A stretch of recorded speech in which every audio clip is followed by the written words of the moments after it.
I invest in real estate, and I want to walk you guys through how I created a six-figure business. Now it's since grown, but I created a six-figure business, become successfully unemployed or retire, and not necessarily need to work for somebody else. But then also how you can invest with your self-directed IRA. We have students that invest with their self-directed IRAs all the time. Their 401ks.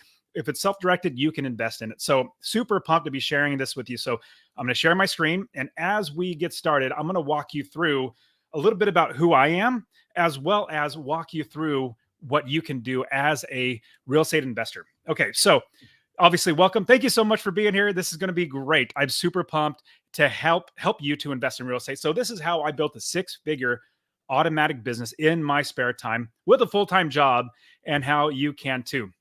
So my name is Dustin Heiner, the founder of Master Passive Income. And I came up with that name because I bought one rental property. And with that one rental property, I made money over and over and over again every single month without working. I thought, my goodness, I've mastered passive income. I get literally just keeps coming in. And then I thought I could help other people. So that's where I came up with the name. So a little bit about me too. I want to walk you through my credentials, I guess, so that because most people don't know me. So I'm a father of five kids. So there's my wife and my five kids. We just had our newborn. So really, really blessed. We had to add her in this picture really quick, but she's like 10 weeks old now. So she's absolutely fantastic. But started investing back in 2006 before the crash, and then retired at 37 years old. And I changed the term from being retired to successfully unemployed, because people would scratch their heads and like, what do you do with your time? What do you do with your life? I said, well, I do plenty. I do a lot of other great things. So I turned it into successfully unemployed now. Now, I also own 30 plus rental properties. They all are fantastic. They literally are, it's an automatic business. I don't do anything in my business. I hire experts to do the work for me, and I'll walk you through how to do that. I have 878 hotel units, also a 355 unit apartment complex that we have. I'm an investor. That's what I do. I love real estate investing, and I love showing people how to do it as well. Now, people might be asking or thinking, well, how do you get deals right now? Prices are so high. Well, you look on the left of the screen. This is my Airbnb. We just purchased in May, end of May. We closed on it, and it's doing really, really well now. It's making probably $1,000, maybe $1,500 a month in passive income. That's after everything's paid for. And on the right, we also closed in June a 355 unit apartment complex as well. And with that, it's a phenomenal. We raised $12 million. It's a $32 million property. We also bought it 60 cents on the dollar. So it's every single asset class is fantastic for you as a real estate investor. It could be short-term, long-term. It could be apartment complex, hotels, you name it. You can invest with your self-directed account, because the IRS, the government has the ability for you to do that. And I want to show you how to do that, because you're going to make so much more money and retire so much more wealthy than you ever thought possible. Now, also, I've also changed my life mission. My first goal in life was to quit my job at 37 years old. I was blessed to be able to do that. Now my new mission is in life, and this is why I'm doing this call, is because I want to help 1 million people to invest in real estate and hopefully become financially independent. It's a goal that I will probably never reach, but at least it gets me out of bed and makes me do so many amazing things with amazing people. Now, with that, I've started doing a number of things. On the left-hand side, I have my Instagram account. We're at 11,000 followers, which is great, because I'm just teaching people how to invest in real estate. You can follow me there too if you would like to. Then also my podcast, the Master Passive Income Podcast. Been doing it since 2015 or 16. 2 million downloads now, so definitely you could check that out. I'd love to help you. It's literally just me teaching how to do this. I also created a conference, 2 conferences. The Real Estate Wealth Builders Conference, which Quest Trust came in as a part of and helped so many people to invest in real estate. So let me move on from here, because this is just what I've been doing to help people invest, but I want you to invest. So I want to literally walk you through. Now, we're going to start with understanding about real estate investing. These are the 6 ways that real estate makes you money. When you buy one piece of property, one rental property, short-term property, whatever it might be, you make money in 6 different ways. Let's go through them. First one is cash flow. I love cash flow. It's passive income. In fact, that's how I feed my family. I literally make money every single month, and that goes to putting a roof over our heads, buy food, and take care of our entire family. And that's how I became successfully unemployed. That's monthly cash in your pocket. Next one is equity capture. We make money when we buy a property. We're investors. We don't overpay for properties. We don't even pay asking price or market value. We capture equity, which means we buy it for lower than it's worth. Hopefully, you buy a house, it's maybe worth $150,000, and there are homes that are still worth $150,000, but you buy it for 125. You capture $25,000 equity. Next one is forced appreciation. You buy it, you put some effort into it, maybe $5,000, $10,000, and hopefully you've made it worth even more than you put into it. Put in 10 grand and it'll probably be worth $25,000, $30,000. So you capture, let's say, $20,000 in equity. You force the appreciation up just by working on it and making it nicer. Next one is market appreciation. We know over time the values go up. And even though there are corrections where values come down, they eventually go back up. I invested back in 2006. That's when I first started investing. And all my properties, the values went down in 2009 and 10. But I didn't care because I'm not investing for appreciation. I'm investing for cash flow, passive income every single month. Now, all my properties are literally like triple how much I bought them for back in 2006, 7, and 8. All right, next one, mortgage buy down. Your mortgage is paid down by your tenants. Like, I don't pay my taxes. I don't pay my mortgage. I don't pay my insurance. I don't pay for property manager. I don't pay for any of that stuff. Like, I don't have to get a job to pay for that. I account for all those expenses, and we'll get into this in just a second. Before I even buy a property, it's all accounted for so that it's paid for by the rents that you collect, and you make money in passive income. So your mortgage gets paid down by your tenant. Tax advantages. This is one of my favorite, and you're going to absolutely love this because if you're on this call, more than likely you have a little bit extra money. You have maybe more money than time, which this is perfect for you. Real estate's the perfect vehicle for you to park your money, to make money and create generational wealth. Like all my 5 kids, they will literally get all my properties when I die because I'm going to literally give it to them. Tax advantages, you can do 1031 exchange. You can also, it's a business, you can get a tax write-off. I also love, and you will learn to love depreciation. Depreciation is amazing. It makes the IRS think you're making a lot less. Well, it's legal, but you get taxed a lot less. So those are 6 ways that you make money when you buy one piece of real estate, let alone hundreds of pieces that you may own. So cash flow, equity capture, forced appreciation, market appreciation, mortgage buy down, and tax advantages. These are just the start of all the amazing things about real estate investing. Okay, I'm going to give you the path to a 6-figure real estate investing business. Now, when you're investing with your self-directed retirement account, that literally goes back into your retirement account. So that when you do retire, when you are able to cash out, you're going to have all this money. Now, this is 6 figures every single year, and it grows and grows and grows as you do more in your real estate investing. So you might be thinking, well, Dustin, do I have to just use a retirement account? No, you can also use your private money. We have to keep those separate, which is a whole nother thing. Talk to Quest Trust. They'll help you figure all that stuff. All my students, we do invest in our retirement accounts as well as our own private money, because once you learn not really a trade, but if you learn a craft, a skill like real estate investing, you're going to realize, oh my goodness, I should have been doing this all along. And I'm going to do this every time that I can find a piece of property. So you'll invest in your retirement account and invest in your private account as well, or your personal account where you're using your own money and other people's money. Okay, let's go through it. When you buy one property, that makes you a minimum of $500 a month. Remember, that's the minimum.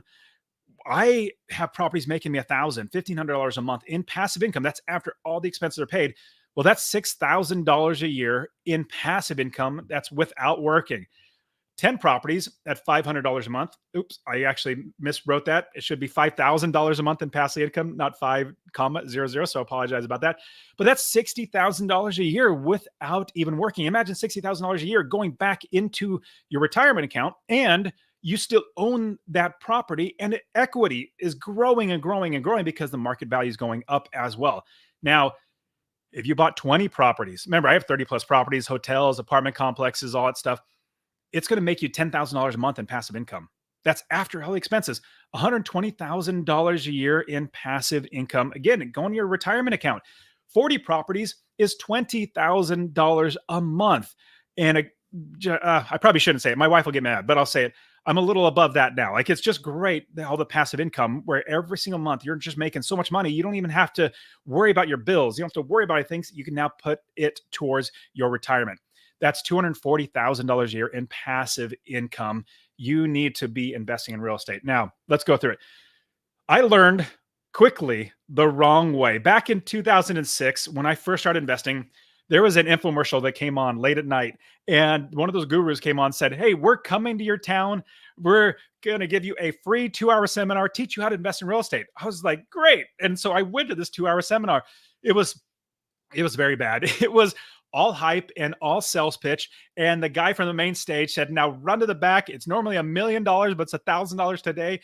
I ran to the back and I paid the $1,000 for a 2-day seminar. Well, that was even more hype and sales pitch, that 2-day seminar, for a $80,000 course, a $60,000 course. It was all a sales pitch for them to make money. I followed the gurus and I learned the hard way that I needed to not follow them, but I needed to build a business, which I'll get into in just a second. I followed the gurus and bought a house in Ohio, lived in Texas, lived in California at the time. I said Texas, I also invest in Texas as well. But I bought a house in Ohio in 2006. And in 6 months, my property manager started stealing from me. It was bad, but I didn't just hang my head and say, "Oh, it doesn't work. I'm going to not do it anymore." I realized there has to be a way. People have been doing it forever. Maybe I just did it wrong. Well, I've always been entrepreneurial in my life, and I realized the right way is I need to build a business first. I needed to make sure that I had a business that ran itself. And you can do this with your retirement account as well. You just make sure that you don't touch the money, but you're self-directing it. You're managing and running your business. And I'll walk you through exactly how to do this. So I'm going to give you the roadmap. This is the investor success roadmap. And I have just a quick acronym for you. It starts with the real estate. So out of real, for real estate, you recognize a target rental market, just like any business. If you have any business, you need to make sure that you have inventory, you need to have customers, you need to have people to run the business. Same thing. Next, you establish an automatic business. Remember, I don't do any work. I don't want you to do any work. I want other people, for you to do work. Now, even though I own 30 plus properties, hotels, apartment complexes, I have other people do all that work. I just play with my kids. I go to the gym. I have a great time, jump on calls like this.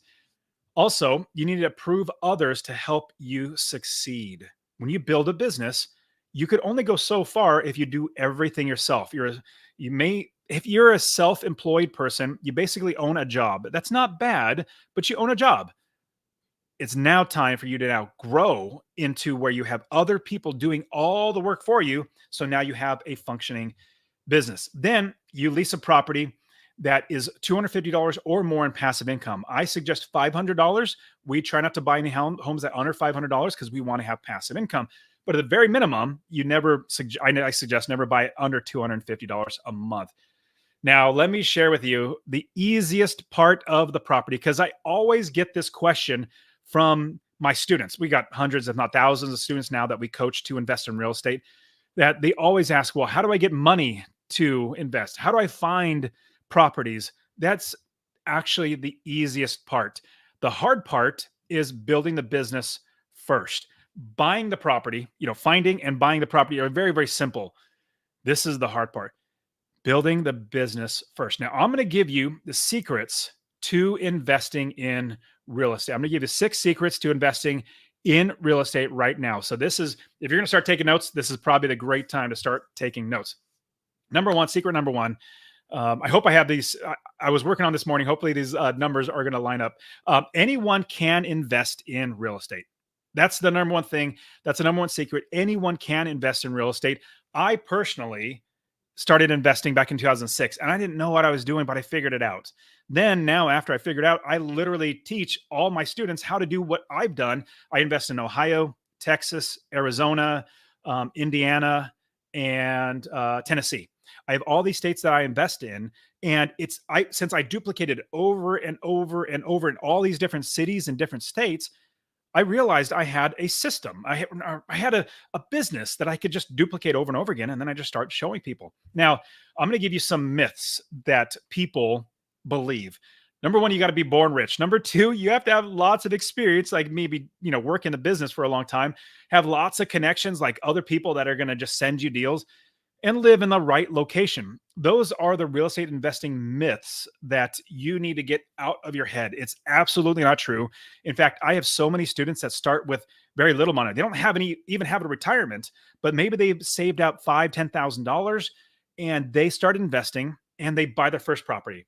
Then that becomes a snowball, all that passive income snowballs into the next property. And then the equity in that home, we tap into that with, let's say, home equity line of credit, which we'll get into in just a second or just a couple of minutes. When we buy another property, then we refinance that. I'm getting a little ahead of myself, but you don't have to be born rich. There's so many ways to get money to invest in real estate. I've literally done 15 different creative financing ways. Now, you don't have to have experience. You don't actually have to be in the business in order to do it. You can learn that just like you learned your job. You went to college and you learned something, or you got training on the job. It's another skill that you can learn. You don't have to have lots of connections. You don't have to have the right people in place. We will build that when we build our business. I've done this, like I said, literally countless times, taught thousands of people how to do it. I can show you now.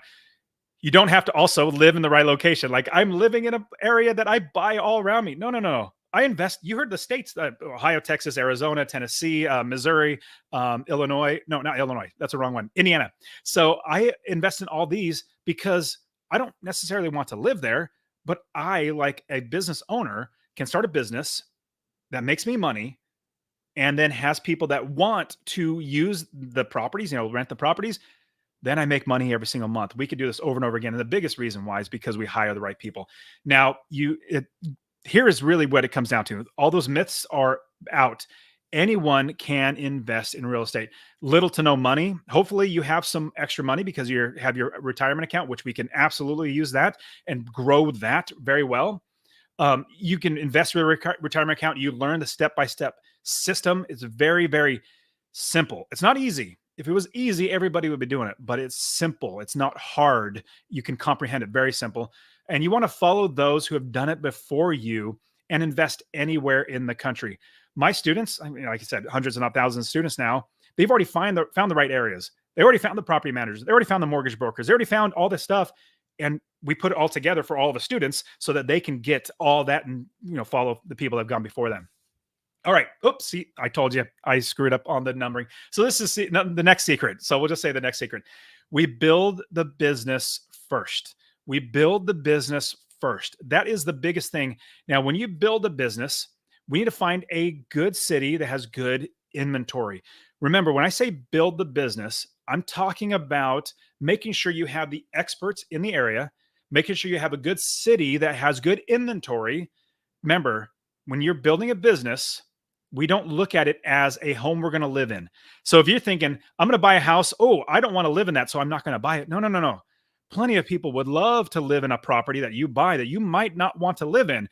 Every piece of property that I buy is a piece of inventory that I put into my business, and that business runs itself. So we need to find a city that has good inventory. Let me now I literally only share this to my students, but I'm going to share this with you because really appreciate Crest Trust.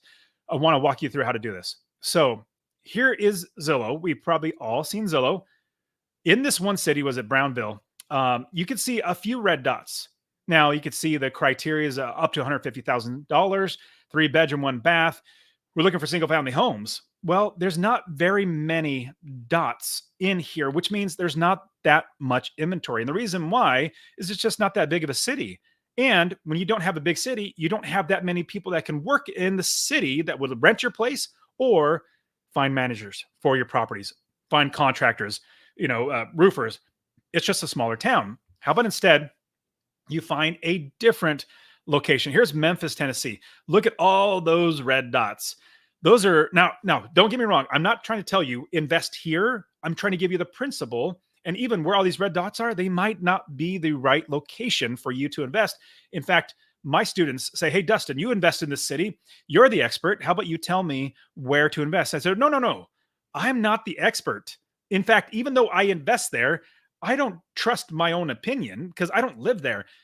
I trust the people that live in the area that are working on the ground there, my property managers and everybody else they're going to tell me where to invest, which I'll get into in just a minute. But this is a city that has lots of inventory, lots of properties that you would want to buy. Now, when you build a business, you want to find a city that has lots of inventory.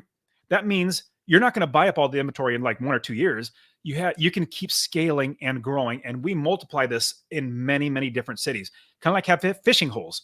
If you have one pond that you're fishing in, well, you might fish that one out. We have multiple ponds that we fish in, and we have lots of cities that we invest in. Okay, I'm going to give you the best types of properties to buy. These are cookie cutter type homes. These are what my students always buy. And these are homes that people either want to rent or buy. So we could rent it out, or if we want to sell it, everybody wants to buy them as well. Here's a cookie cutter type home: 3-bedroom, 2-bath, 2-car garage, 1,200 to 1,400 square feet. That is the cookie cutter type home, because we get families that want to live in there. Kids go to school in the area. Parents work in the area. We want people that stay in our properties, that keep them rented. Now, if it's short term, it's a Airbnb or something like that, a little different criteria. But the big thing is, we don't buy any properties that we cannot rent long term and make money. And then if we pick short term, we're going to make a lot more money, which I get into in my coaching. I'll definitely walk you through all that. But here's the cookie cutter type home. Now, here's the next secret. I guess secret number 2. I guess I added the first one as a bonus secret. Here's secret number 2. Hire experts in your city. That is the biggest thing that everybody misses. They jump right to buying a property. And they say, oh, my expert is my realtor. No. I'll be completely honest. And if you're a realtor, plug your ears right now, but realtors are a dime a dozen. There are so many of them. There's thousands and thousands of them. Anybody can just say, I'm a realtor, and just try to be a realtor. But where are the right people that you want to get? Those are the property managers. There are so few property managers because it's really hard to do. We hire the experts in the city. Now, here's a big tip that I'm going to tell you. We hire slow and fire fast. When somebody is losing us money in a business, we need to stop that from happening, and we need to fire somebody. When I say hire slow, we need to find the right people and then take our time in hiring them before we even look at properties, before we even buy properties. A lot of students come to me and say, Dustin, I found a great area to invest, and I found 5 I found 5 realtors, and they're already sending me deals. I said, no, stop. If you bought those properties, any one of those properties, who would manage the property? And I say, nobody. I'm like, exactly. Realtors are the last step. That's the easiest part, is finding properties. But what we do is we find the right property manager. We hire slow and fire fast. Here's hiring the right people: property managers, mortgage brokers, insurance agents, property inspectors, contractors, handymen, tradesmen like electricians, plumbers, roofers, wholesalers, realtors, title companies, and more. You can see realtors and wholesalers are the last on the list because that's the last part, is finding the inventory. Everything else is making sure that when we have the inventory, we can absolutely make money and have somebody else. So we want to hire the right people. Secret number 3. That's when we utilize the experts to make sure that you are doing everything right in the business. That's the main thing. I don't want to just hope that I'm making the right decision. I want to know I'm making the right decision because I have the experts doing the work for me. Now, your property manager is by far, if you're going to find any one person, it's your property manager. They are your quarterback of your team. Think of football. The football team has the quarterback that helps them and protects them. It scores for them, which makes you money. It also keeps the defense on the field so you don't lose money. That's what your property manager is. You want to find your right property manager. In fact, I have a list of like 25 questions that I send, or that I have my students go through, that they ask these property managers. And I also give them the answers of what they should be so that they find the right property manager. Because if you have the wrong property manager, remember, my property manager started stealing from me within 6 months. The very first one, I didn't know what I was doing, but it's since figured it out. Now I keep property managers around for years and years and years. Now, here's what you do not want to do. This is what I did. I follow those gurus. You do not want to call up a property manager and say, hi, property manager, I just bought this property, number 1 Happy Street. Will you manage a property? I get that all the time from people. And they say, Dustin, I did this. And I called up property managers and they said they would not manage a property because they get shot there. Like, whoa, that's too bad because now you no longer have an asset, you have a liability. Because if you can't manage it, then you by somebody else, you have to manage yourself. And do you want to get shot there? So, what we do instead is we say, I'm looking to buy this property. Number one, Happy Street. Will you manage a property? How much will it rent for? What's the vacancy factor like? What are the tenants or clientele like? What's the area like? Before you even buy the property. And if they say, no, I won't manage a property, I'll get shot, then you don't buy the property. You don't waste your money and time. You move on. That's what I'm talking about. We hire the right experts because we build a business. Next secret. Businesses are in business to make money every single month. You might be thinking, well, if I buy a property, I'm a real estate investor, right? I'm an investor. That's what I am. Yes, you are an investor, but what you actually are is a business owner that invests in real estate, and your inventory is real estate. Whoops, I jumped one. Let me give you an example. If you're going to start a business where you're selling a candy bar, and if you could buy it for 50 cents, but you could only sell it for 25 cents, you'd be losing 25 cents every single time you sold a candy bar. You would not do that business. You would say, why would I do that business? I'm losing money. Instead, if you can buy that candy bar for 50 cents, and you knew all day, every day, you could rent it for $1. Remember, when we hire property managers, they're going to tell us how much we could rent our property for. If we could sell our candy bar for $1, you're going to buy as many candy bars as you can because you know you're going to make 50 cents every single time you sell a candy bar because you know you can sell it for that. You're going to wish you had more money. Well, here's the great thing about real estate. Think of this. Now, transpose that in real estate. Let's say you didn't have that 50 cents to buy that candy bar, and it costs you 25 cents to borrow money to buy that candy bar. Now you're out of pocket 75 cents and you could sell it for $1. Well, you're going to make 25 cents. You're going to think, how can I borrow more money to buy more real estate? Now, I'm not saying to go into lots of debt. In fact, 30 plus properties I own, I literally have, I think, 3 mortgages on all the 30. So it's all just passive income. So I'm not saying just get over leveraged. That's how people got crushed in 2006. I didn't get over leveraged. I focused on passive income and making money every single month. Income minus your expenses, just like a business, equals your profit. Now, here's the biggest thing that I want you to realize. Anytime you buy a piece of property, see that last line or last word, profit. I want you to make that profit one of your expenses. Here's a big key nobody talks about. Profit from your business to make you money goes into your pocket every single month. Well, make sure you don't just guess and hope that you're going to make passive income. Put that, if you want to make $500 on that property, you add that in as a line item in your expenses, and then you make sure that your income exceeds that expenses. Hopefully that makes sense, but we can get into a lot more of that in a little bit.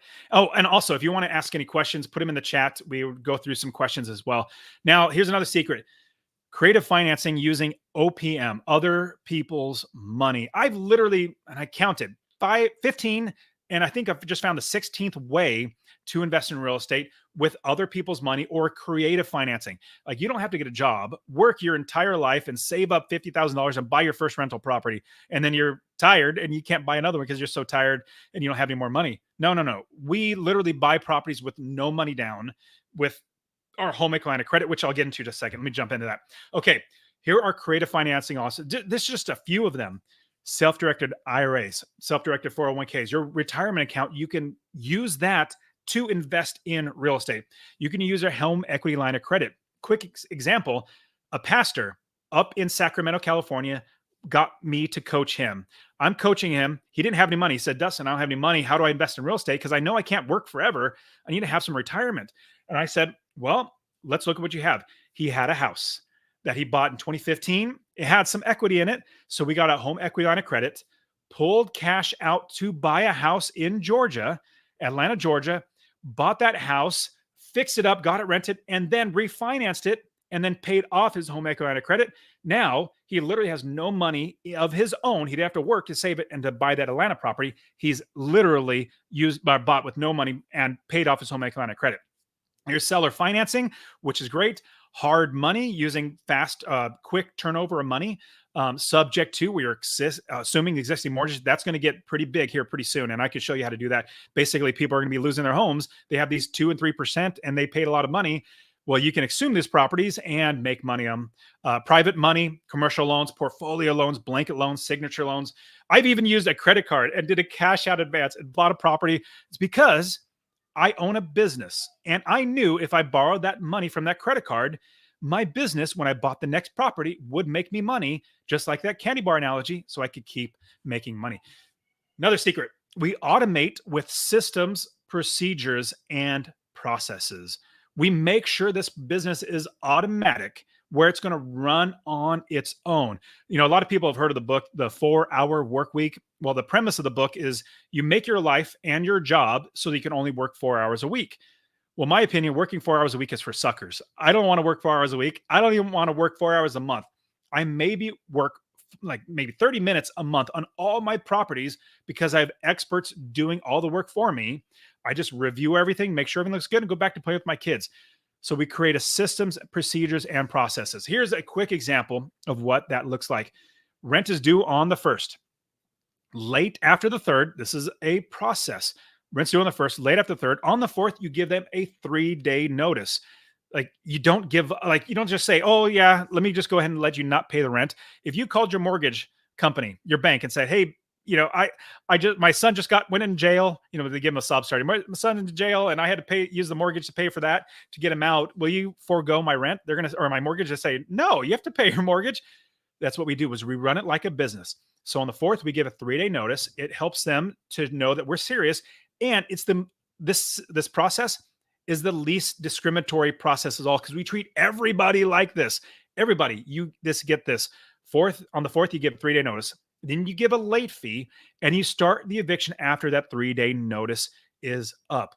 This is just one example of all the systems and procedures and processes that we put in place to make sure that we're making money. We also have other ones to make sure we're finding the right tenants that aren't going to be squatting, that aren't going to be, having problems and or want to leave in 6 months. This is what you need to do. Now, oh my goodness. Oh, I know I talk fast because I get excited because this is so much fun. This has changed revolutionized my life, and I want to help 1 million people. So you might be feeling like you're drinking from a fire hose right now, but I literally have something I'm going to give you for free just for being here with Quest Trust. I'm going to give you my course. I want you to text the word rental, RENTAL, to 33777. And I will literally give you my free course, literally walking you through how to do all this stuff. You don't even have to come and get coaching from me. Take this and start investing. Many people have. Or you go to masterpassiveincome.com/free course. Text the word rental to 33777 or go to masterpassiveincome.com/free course. You can also, if you wanted, let's say you're saying, Dustin, I want to jump into coaching right now. In fact, we just brought on 3 students this last week because they are seeing how amazing their lives are changing because of real estate investing.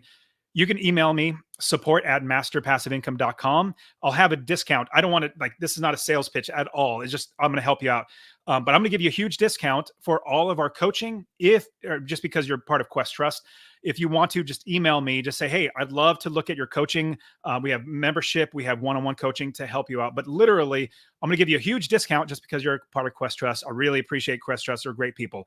But either way, I want to see you succeed. And this is how I am giving back to make sure that I'm helping 1 million people to invest in real estate. Now, I'm all done. There's so much more, but I know there are probably questions. Be asking them in the chat. So I know Andrea's going to come back on and going to see if we have any chats. Hello. Yes. So if anybody, thank you, Dustin. That was amazing. Lot of great, insightful information. If anybody has any questions for Dustin, please go ahead and post them in the chat. We'll give you a couple minutes, and then Dustin can get to them here in a moment. But yes, thank you, Dustin. I do have a couple questions. One just came in from Manny and Michelle DeCaney. What is a signature loan? Oh, great question. I breezed through those really quick and because I just want to save your guys' time. Signature loan. Literally go into a bank and say, "Hi, bank. I have a relationship. I already have a bank account with you. Would you give me an unsecured line of credit?" That's what a credit card is. It's an unsecured line of credit on your personal credit. Would you give me an unsecured line of credit that I can borrow money out to buy whatever I want. And they'll say, yes, it's going to be a lower dollar amount. I think the one that I used was like $14,000 unsecured line of credit, which means it's not attached to a house. It's not attached to a car. It's not secured on something. It's just secured on your credit. So go to any bank and ask them for a signature loan. Now it's going to be a little higher interest. It's going to have, quicker payoff terms. But if you create a business like I did, I literally bought the property within like, I want to say 3 weeks, and I started making money and paid off that signature loan pretty quick. Excellent. Thank you very much for that question and for answering. Um, what's the biggest pain point you've experienced throughout the years in real estate investing? Yeah, the biggest pain point is making sure that you have the right people in place. This is after you've hurdled over the other pain point of doing it wrong. Let's say you've done it right, where you build the business, you get the right people in place, and you're starting to go, building the business. But the biggest pain point is doing it wrong and then doing it right. So finding the right people and doing it well. So for me, when I said my property manager started stealing from me within 6 months of me owning the property, it was horrible. I had no clue what I was doing. So I just found somebody. They said, hey, I manage properties. I said, okay, good. You got a pulse. You seem trustworthy. Let me just have you go ahead and manage my property. Well, what's sad was she wasn't trustworthy because I didn't interview. So the biggest pain point that I found is it's not money. If you're worried about the money, hopefully you're here, you have some retirement account money, which we can use, but we can also do with no money, use your own money. Also, finding properties is a big pain point that most people say, like, how do I find properties? You saw that first deal let me jump back to that first deal that I did, or not first deal, the most recent deal that I did. I literally bought, is it this one? Nope. I bought the Airbnb. So this Airbnb, I bought it for $420,000, but I captured $20,000 in equity, 8% interest rate. You might be thinking that's a lot of money, 8%. Like, well, if the interest rates go up to 14%, I'm going to be happy I have an 8%. And if they go down, I'm just going to refinance, which is great. But here's the great thing. I am making money every single month in passive income. Same thing with this apartment complex. The pain point for most people is, how do I find properties? How do I get money? But how do I find properties? Because I'm a real estate investor and people know me as a real estate investor. This property literally came to me. A realtor said, hey, we need you to buy this property. The seller is distressed. They have another project they need the money on. Would you buy it? I said, absolutely. Let's go ahead and buy it. So I got 3 of my other partners together. We bought this property. So the pain point is not finding or the money, which obviously Quest Trusting will help you with the money. Hard part is doing it right by building the business. Excellent. Thank you. Thank you. Um, what are portfolio loans? Portfolio loans are, and these are really great for regional banks. A lot of big banks do them, but very, very little. Regional banks, credit unions are great. A portfolio loan is where it's not your portfolio, like your properties. It's a portfolio loan that the bank itself holds and does not sell off to Fannie Mae or Freddie Mac, but they hold it as their portfolio and they make even more money. Usually banks, they give a loan and then they sell it to Fannie Mae, Freddie Mac, or another company, and that company makes all the interest. They just make the money on the processing. Well, this way, portfolio loan, you get better, like you actually are working with people that you're going to talk to face to face. You're going to get better loans because you're working with like a mom and pop or like a regional bank or a small city bank that you're going to be able to work with. Awesome. Amazing. Um, Another question from Richard Hall. How are you paying off so many of your property loans when you're acquiring for little to no down payment? Got it. Great question. So what I was sharing was two different things, and I'll put them together. So with no money, little to no money down, most of my properties I paid for with cash, and but I didn't save up a ton of money. I refinanced and pulled cash out of my private residence, which I've done that too, and bought properties. I also snowballed, which means every time I made more money in all my properties, I didn't spend that money. I didn't buy a new house to live in personally or buy new cars. I literally just kept snowballing. The snowball got bigger and bigger and bigger. All that money, I just kept paying off loans and loans and loans. But I did also utilize seller financing. I did also utilize all the different ways. I've utilized those. But here's the great thing. When you have 30 plus properties, you got $20,000 a month coming in, you can pay off those loans pretty quick. And I retired, 8 years ago? 2016 is when I retired. So anyways, long story short, it's a snowball effect of building your business, and then the equity in your properties make you more money by buying more properties. Excellent. Another question from Ty. How do you hedge interest rate risks on the loans on such A of large your large portfolio. portfolio, such a Yeah. large portfolio? So here's the big thing. Now, if you're looking, so the Cove, that's our 355 unit apartment complex. That one, we got it's a different commercial is a totally different ball of wax than single family homes or residential, 4 units and below. So the Cove, that is a larger property. Now, these homes that are single family homes, residential, 4 units and below, well, how to manage the interest rates. The great thing about it, let me say that this way. I love commercial, but I also absolutely love, actually, I'm much more of a residential business owner because when I buy that property, it makes me money every single month. And it's a 30-year fixed loan. And then over time, it's paid off after 30 years. And so I don't worry about interest rates going up, down, or sideways because when I buy the property, I make sure that's going to be making me money no matter what.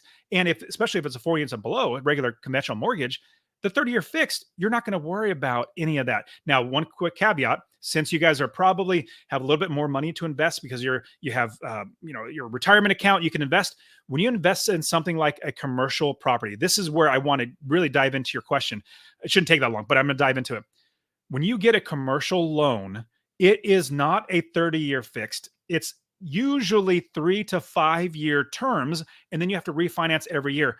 There's a reason why. You might have heard a lot of syndicators. Those are people that resell apartment complexes. They call themselves real estate investors, but they're not really. They just get you to invest in deals that other people get. Well, what happens is they just get bad loans, and these bad loans come due in 3 to 5 years, and then they have to either sell or refinance. What we did with this property, the reason why I think I raised close to $2 million from my own network, people that I know, because I have a great deal, 60 cents on the dollar. We're buying it for, but here's another great thing: we have a 7-year Fannie Mae loan that's fixed at 5.86%, and we underwrote it, which means we did all our numbers at 6.81. So we got it so much lower interest. With that, we're making $32 million loan. We're saving a ton of money in interest. So that's a little more money back in our pocket. So boil everything down. Every property, you make sure that you're protected. If it's residential, make sure that you're protected because you're making passive income. You count all your expenses. If it's commercial, make sure that it's a good loan, that you have a long trajectory to exit the property. Amazing. Thank you so much. We have great questions, everybody. Keep them coming. We have time for a couple more. So go ahead and ask away. But yeah, this is awesome, Dustin. How can people so is this how people can reach out to you by texting So, yes, information? you can get my free course. Text the word rental to 33777. You have my email address there. So you can reach out to me there. Like I said, if you're on this and you want to get started. In fact, most people just say, "Man, I want to get started. I'm going to skip the free course because I know that I need somebody to help me through this. I have too much on my plate. I'm working. I have family. I need help. I don't want to learn through mistakes." That they jump right into coaching. So we have a membership, lower price point. We have one-on-one coaching, which is the fast track. So like I said, I will literally give you a big discount on everything because you're part of Quest Trust. Excellent. Well, guys, take advantage of this while you can. And I don't see any other questions come in, but if you do in the future, then go ahead and reach out to Dustin.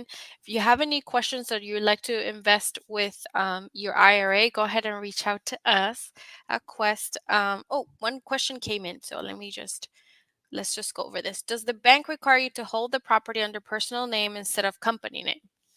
Yeah, love that question. So the first one is a very simple answer. If it's commercial, it's in your company name. If it's commercial property, 5 units and above or storage facilities, it's in your company name because it's a commercial loan. Now, if it's in 4 units and below, it's a conventional loan. Then there's two ways to look at it. Number one, banks, when a conventional loan, will not put it into your your company name. They will not, because you need to be the one because it's a secured loan, and they need to have you basically be recourse coming after you personally if you don't pay your loan. So You don't necessarily have to have it into your personal name, though, if you do a residential property, because there's other loans. There's a new loan, relatively new, maybe 5, 6 years old now, called a DSCR loan, abbreviation for debt service coverage ratio loan. It's basically a business loan, but 30-year fixed. And the great thing about this is it's not looking at your income. Do you have enough money to buy this property? No, it looks at the property. Is the property a good property that's going to make money every single month? And is the property going to pay for the mortgage? That's the debt service coverage ratio loan. So there's lots of ways to go around this. In the debt service coverage ratio loan, it's usually inside of your company name. So there's a lot we can go over to make sure that whatever route you want to go, personal name, private name, or a company name, there's so many ways to do it. Thank you, Manny and Michelle, for those questions. And then they added this at the end for 30-year fixed mortgage. So I'll say this. There's something called a due on sell clause that when you move a property, you buy it with your own private name. And when you put it in your own personal name, banks, they're not going to give you a 30-year fixed without being in your private name. The DSCR loan, yes, that could, as a 30-year fixed, you will get that. Now, if you're getting a regular loan and you're putting it in your personal name and you want to move it into your company name, then there's such a thing called a due on sell clause in the contract where it says, if you sell the property and we don't get our money, we can call it due. We can literally call all that money in or get the property. Well, here's two things. Number one, yes, that's true. That's there. But number two, I know thousands of investors. I know thousands of people that have invested. I have heard so many people, once they buy a property in their personal name, they move, and this is not advice. I'm just giving you example, education of what's happened in the past. I'm not telling you to do this, but they move their property into their LLC, which is not bad unless the bank finds out about it and they want to call it due. But here's the great thing. As long as you're paying on your mortgage, the bank doesn't care. They're not going to double check that you're putting your lease or your property is still in your name. If you stop paying your mortgage, it's just there to protect them. Now, here's another quick thing. I also talked about a line item in the creative financing was subject to the existing mortgage. Well, people take over mortgages for other people and it's not in the same person's name. They could even put it into the LLC name and the bank is happy because they just keep making money. So long story short, I love giving all my students all the different options, show them all the different paths to get there and most likely the outcome of each one of those paths because I've done it so many times. And then everybody's risk tolerances are different. Their goals are different. Financial situations are different. They just make the best decision from all the options that are out there. So when you see all the options, then you're going to think, oh man, this is how I want to go. Or I don't want to go that way. Or I do want to go that way. Awesome. Thank you. Ty asks, do you typically stay away from ground up development investments due to construction loan refi risks you just mentioned? Not necessarily. I personally have never bought they're calling it now build to rent homes, which that's a relatively new thing the last couple, 2, 3 years. I have never done that myself. My students have. So basically, do I stay away from ground up developments? No. Any deal is a good deal. Now, here's the thing. I get students to say, Dustin, should I buy a ground up development or a brand new build, or should I buy a house that's already built and already I can just take it over? Well, students have that word or in their mind. Should I do this or that? This or that? Should I use this money, this IRA money, to buy this type of property? Or should I do it? It should not have the word, you should not have the word or in your brain. Because when we're thinking about, should I buy, from the ground up properties, or should I buy ones that are already existing? You take whatever deal comes your way that works well for your business model. It should be an and, not an or. It should be, should I buy this and that? Meaning, whatever deals first. If it's a ground up development deal and you're like, this is a great deal, great property, great loan, I'm going to make a lot of money, then that's a great deal. Let's move forward with that one. So get the word or out of your head and put and, whatever deal comes your way. And obviously you have to know what you're doing. And that's a great thing about if you work with me and my coaches here at Master Passive Income. A lot of my students have become coaches because they've done so well and they really just love helping people. We help people to see if this is the deal that's in front of you, what's the best route to go? And if it's a good deal or bad deal. In fact, the only thing I will tell my students and what we will tell our students is do not buy this property. We'll never tell you to buy it. In fact, I've done this before. My students said, "Well, Dustin, I really don't know if I really want to buy this." And we've gone over it like 4 times. I said, "Well, if you're not going to buy it, I'll buy it." Send it to me. And he said, "Well, shoot, if you're going to buy it, I better buy it." I'm like, "Okay."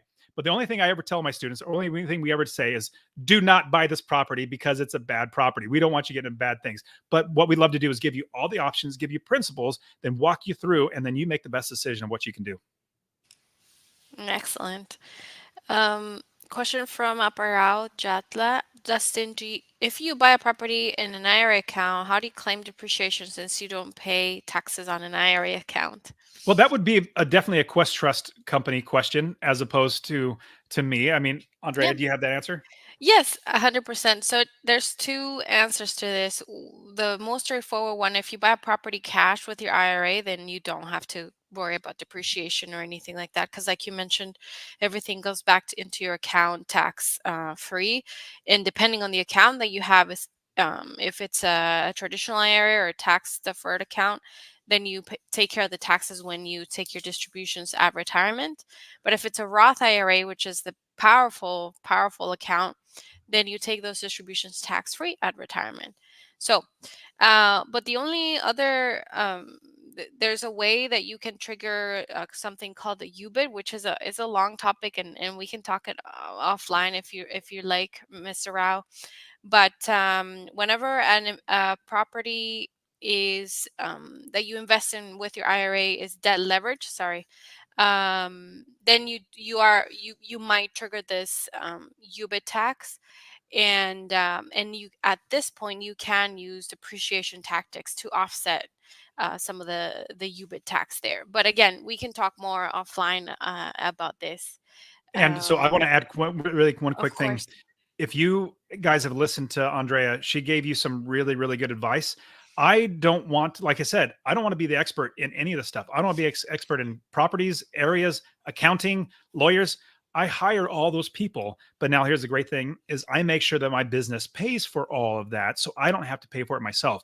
So that's what we talk about building a business. Like I have accountants take care of everything. I have lawyers take care, hire Crest Trust to take care of things. So that's what you guys want to get experts like Quest Trust so that they can make sure you're doing everything right. And then I'm going to Mhm. be on my end helping you to invest everything right. Correct. Um, Another question from Manny and Michelle. For subject to loan, what do you do with a landlord insurance? So are you talking about the tenant insurance, like you having a tenant in there and then getting your own insurance on it? Well, you're going to be fine because you have, if that's the route you're going, you're going to be fine because when you do go a subject to loan, you literally put the deed in your personal name. You literally record a deed, go to the title company, they'll write it up for you. They'll go to the county recorder's office, record a deed. So now the deed is in your name. Now there's still an encumbrance, still a mortgage on it, and then you make sure you get an insurance company, and that insurance company is going to make sure that the bank, the mortgager is going to have their name on that just in case something happens. That's the way that we do it. Thank you. Um, Sorry, we have a couple of questions from Mr. Rao regarding the IRA. So, in regular IRA, depreciation does come into picture. So, it depends again. If you trigger the UBIT tax, then yes, you can use the depreciation tactics. And then you ask, does Quest give advice on this topic? So, Quest doesn't give advice per se, but we do go over the rules, the restrictions, and all the rules. So, and then we can guide you on to what type of attorney and CPAs you need to hire, I guess, so that you can get the correct advice on the topics. But I've also shared my contact information there for Mr. Rao so that we can have a consultation if you like, and we can go over all these topics, or specifically the taxes, the UBIT topic.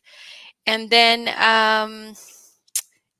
any last thoughts to add, Dustin? We're coming towards the end here of the Yeah, webinar. Yeah. totally. And so if you have any more questions, please ask him. But one thing I don't believe I mentioned, so the apartment complex that we just bought, it was tremendous. 60 cents on the dollar. The seller owned it for 15 years. And so with that, they doubled their money and we captured 40% equity, which is terrific.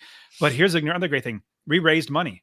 We have so many people using their IRA, their self-directed retirement accounts. We had a couple people, I believe, use Quest Trust for their retirement account that they invested $50,000 or 100, $200,000 in this deal. They get a preferred 8% return. They also get, hopefully we're going to exit in 3 to 5 years at 2.5 times our money.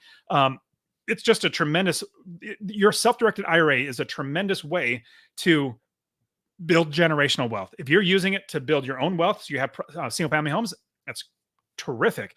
Then you also want other asset classes. You want to not necessarily be diversified. That's not the right.